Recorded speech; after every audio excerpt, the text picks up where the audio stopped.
Ethan Miller had always believed that love was something that settled over time, like dust over furniture, quiet, predictable, and easy to forget.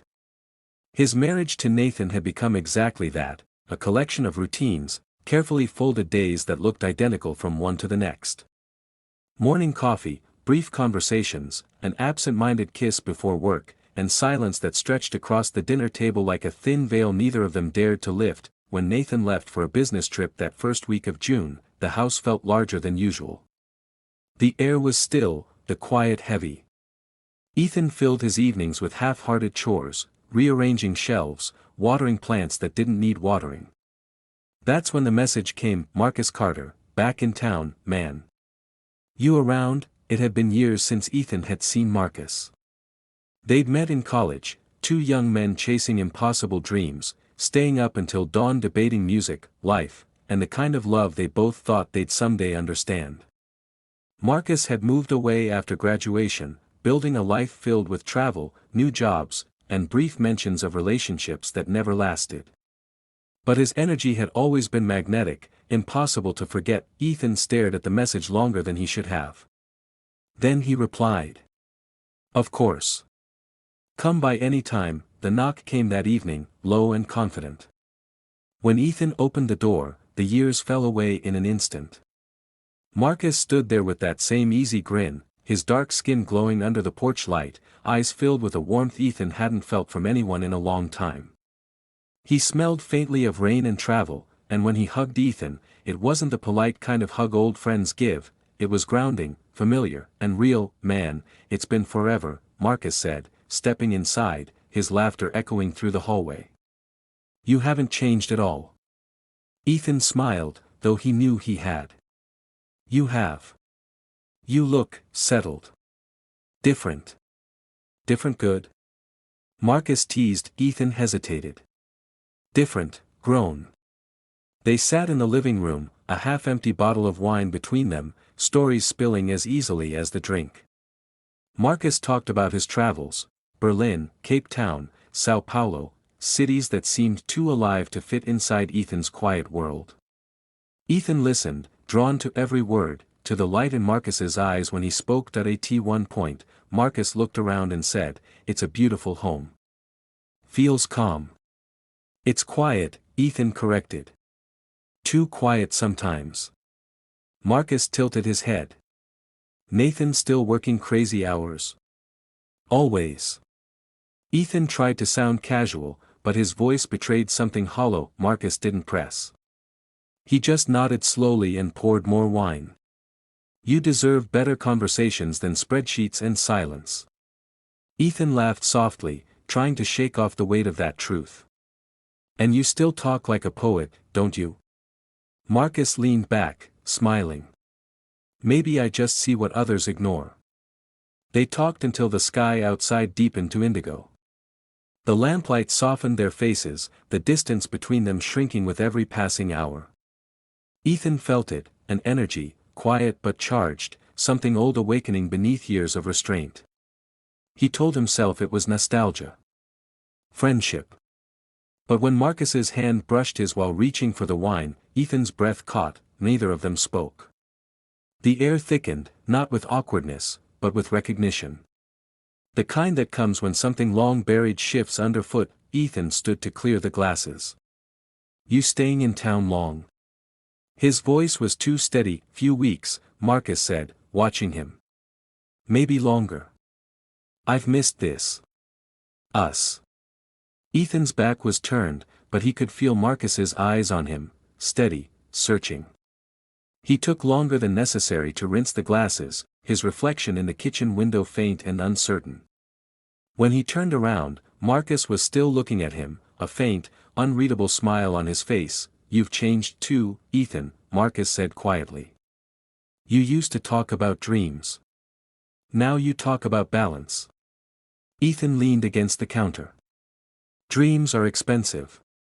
Balance costs less." Marcus rose from the couch, walked closer, and stopped a few feet away. "Still, some things are worth the cost." The sentence hung there. Ethan didn't answer.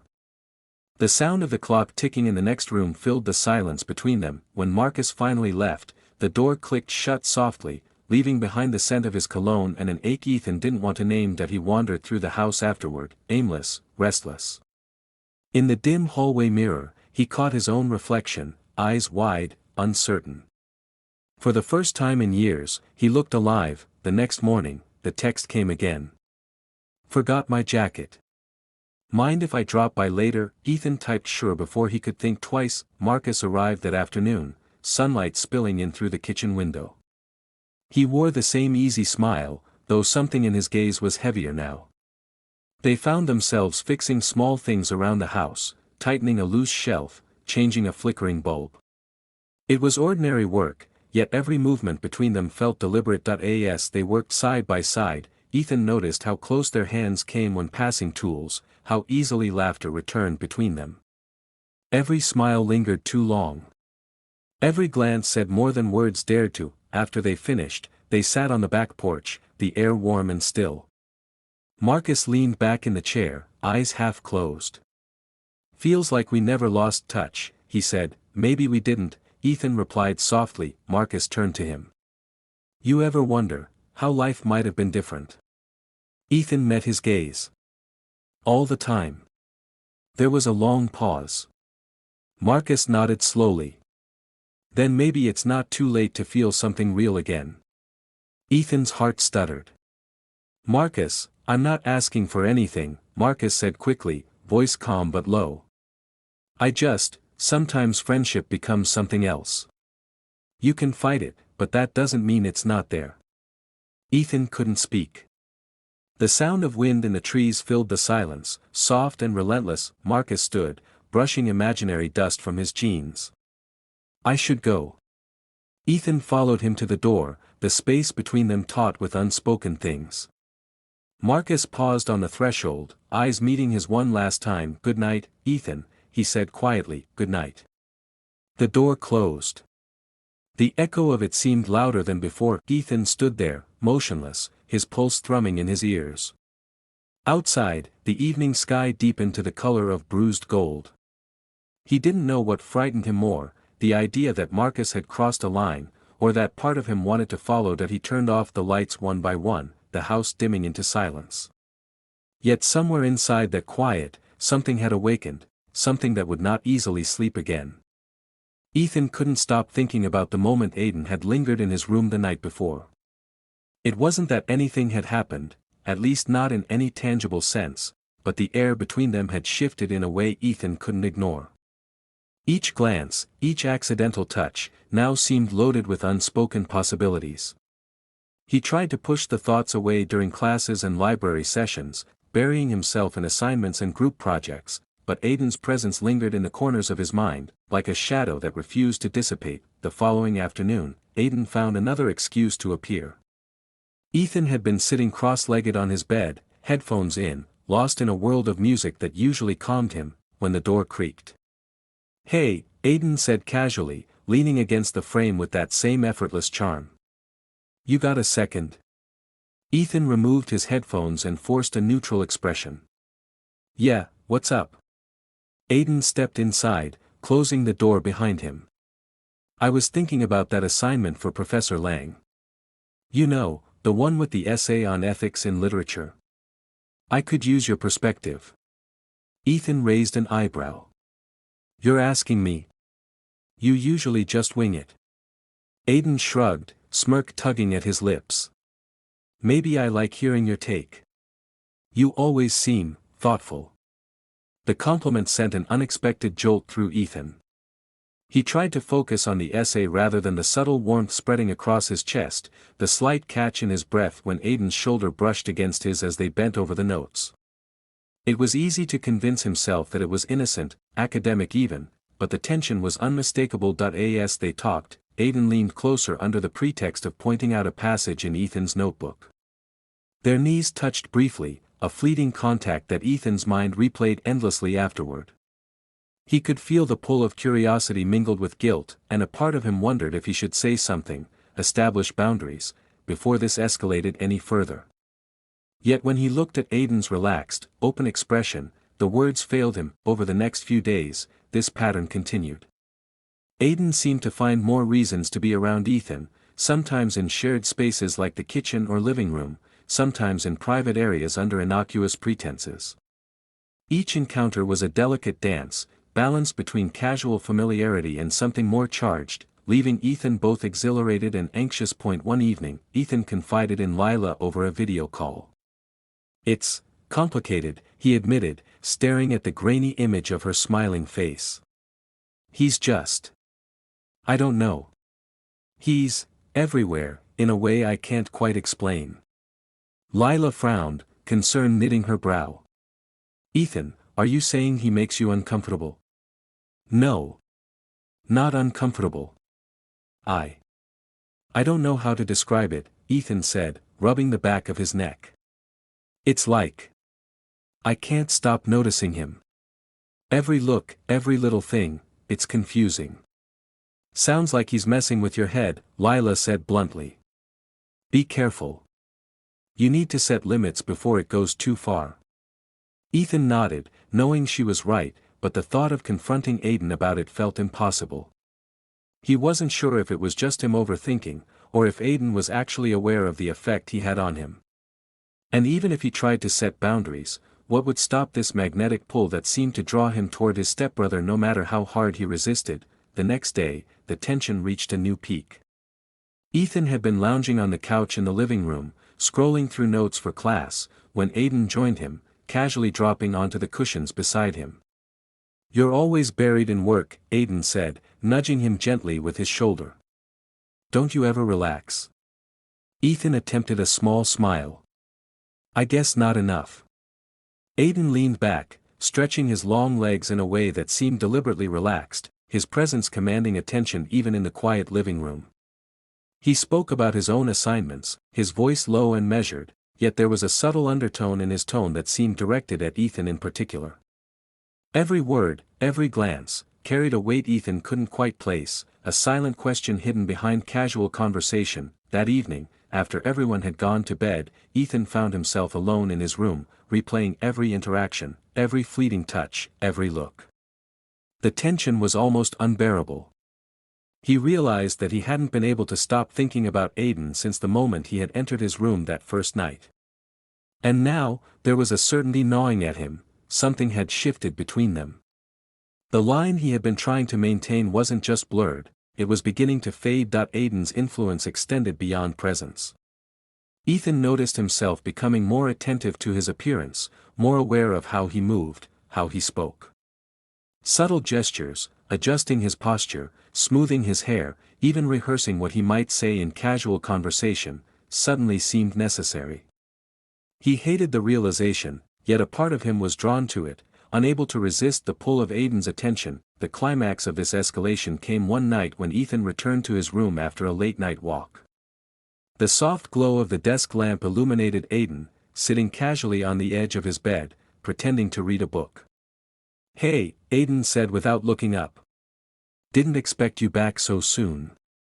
Ethan froze in the doorway, the familiar rush of confusion and anticipation crashing over him.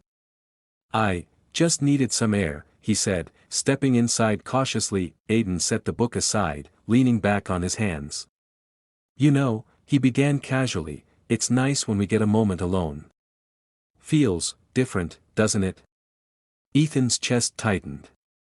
He didn't know whether to respond, to retreat, or to speak what he felt but could not. The unspoken tension between them was tangible now, electric, hovering in the space of the room. It was as if every word, every gesture, every glance had been building to this exact moment. He swallowed hard. "Yeah, different," he admitted softly, the word almost betraying more than he intended. Aidan's eyes met his, and for a heartbeat, the world seemed to shrink to that small, charged space. Ethan knew that the next move, whether spoken or silent, would change everything. And deep down, he feared, and secretly hoped, that it would.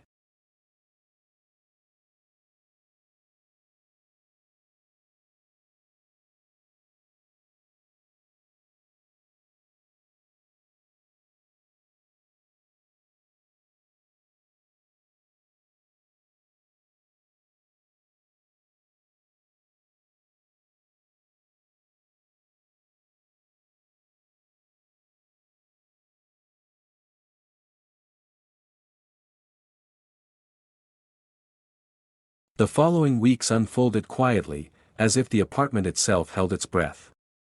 What had once felt like polite distance between Lucas and me began to soften into something warmer, something unspoken but persistent. The morning silences at the coffee maker turned into conversations that lingered too long. He'd ask about my day before it even began, and I found myself wanting to answer that we developed a rhythm that felt natural, too natural. He cooked dinner most nights, and I cleaned up afterward. Sometimes he'd stay in the kitchen with me, leaning against the counter, sleeves rolled up, voice low and unhurried. He'd tell small stories about his past, a childhood in Oregon, a brother he hadn't spoken to in years, a dream of one day owning a small cafe by the coast. His stories carried a melancholy that mirrored my own. One night, as I dried the last plate, I asked without thinking, "Do you ever get tired of being alone?" He smiled faintly, eyes focused on the dark window. "You stop noticing after a while," he said. Then, after a pause, "until someone reminds you what company feels like." I didn't know what to say, so I didn't. But something in his tone lingered, circling my thoughts long after I went to bed. Lucas had a way of filling the space between words with emotion. A brush of his hand, a glance across the room, each one carried more meaning than entire conversations. I told myself it was friendship, the kind of fragile connection two lonely people build to survive. But each day made the lie harder to maintain. It was late one evening when he mentioned Dylan. We were on the balcony, a bottle of red wine between us, the city lights flickering below. "I haven't been completely honest," he said, tracing the rim of his glass with a finger. The air grew still. "I'm still seeing someone. His name's Dylan. We've been together for years, but he travels a lot for work. Things have been complicated." I felt the ground shift under me. Complicated how? I asked, though part of me already knew that he sighed. "He's gone most of the time.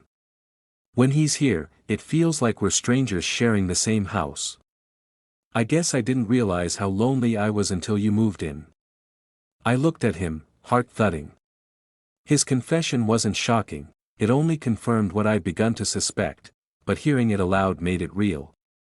It changed the way the air felt between us. "I'm not trying to make things messy," he added quickly, reading the hesitation on my face. "I just needed to tell you." The silence that followed was heavy and alive. I could hear the faint hum of traffic below, the whisper of wind against glass. I wanted to leave, to end the moment before it became something irreversible. But I stayed. That night, sleep wouldn't come. I lay awake listening to the faint sound of his footsteps in the hallway, the creak of floorboards, the closing of his door. My mind replayed his words again and again, each repetition threading guilt through the quiet longing I couldn't ignore. The next morning, I told myself to keep my distance. But distance is a fragile thing when you share walls and mornings. Days later, it was the heater that started it. My room's old radiator broke in the middle of an unusually cold night. I tried to fix it, but the metal hissed and rattled uselessly. Lucas knocked on my door, hair messy from sleep. "You'll freeze in here," he said. "Come stay in my room until it's fixed." I hesitated. "That's not necessary." "It's fine, Ethan," he said softly. "I'll take the couch if it makes you more comfortable." But when I stepped into his room, it was clear he hadn't meant it. The bed was wide enough for two, and the couch barely large enough for one. I told myself it was temporary, just one night that we lay there, a careful space between us, the glow from the streetlight cutting through the blinds. Neither of us spoke. I could hear his breathing, slow and steady, and my own heart, too loud in the quiet. Then, faintly, he whispered, "Do you ever wish things were simpler?" I turned my head. He was looking at me, eyes open in the dark. "Sometimes," I said. "But simple doesn't always mean right." He smiled sadly. "No. It doesn't." The space between us dissolved. His hand found mine under the blanket, hesitant at first, then sure. I didn't pull away. The touch felt inevitable, like gravity, slow, certain, unstoppable. When his lips met mine, the world shrank to the quiet pulse of breath and heartbeat. It wasn't rushed, not desperate, just two people stepping across a line they'd been pretending not to see. For a moment, everything felt right in the wrong way. Later, I lay awake, watching the faint light spill across his face. He looked peaceful, younger somehow. But guilt crept in, cold and certain. I had promised myself I wouldn't become part of someone else's betrayal, yet here I was, tracing the same painful outline. At dawn, I slipped out of bed, careful not to wake him. The apartment was hushed, the kind of stillness that follows after something irreversible. I made coffee, hands trembling slightly, and stared out the window as the sky turned pale. When Lucas entered the kitchen, he didn't speak. He just placed a hand on my shoulder, a silent acknowledgement of what we both already knew. His touch was warm, but it burned with consequence. That he finally said, "Dylan's coming back this weekend." I froze. The words landed heavy. "Does he know?" I asked. That he shook his head. "No. And I don't know what to do." For a long time, neither of us spoke. The coffee steamed between us, untouched. "I shouldn't have," I began, but he cut me off gently. "Don't," he said. "Last night was real. Even if it was wrong." I wanted to believe him, but the truth pressed hard against my chest. Real didn't make it right. The rest of the day passed like a half-remembered dream. I went through the motions, work, chores, quiet meals, but the air between us had changed. Every look, every word carried the weight of something forbidden. That night, as Lucas slept beside me again, I stared at the ceiling. I could feel the warmth of him, close enough to touch, close enough to destroy. That I told myself I could stop it here, that this would be the last night, the last secret. But as his hand brushed mine in sleep, the lie settled heavy and familiar in my chest. That I turned toward him, watching the faint rhythm of his breath. He looked calm, content. I envied that peace. That I whispered to the dark. I told myself it was love. The words barely left my lips before the truth followed, silent but undeniable. That it already felt like a secret.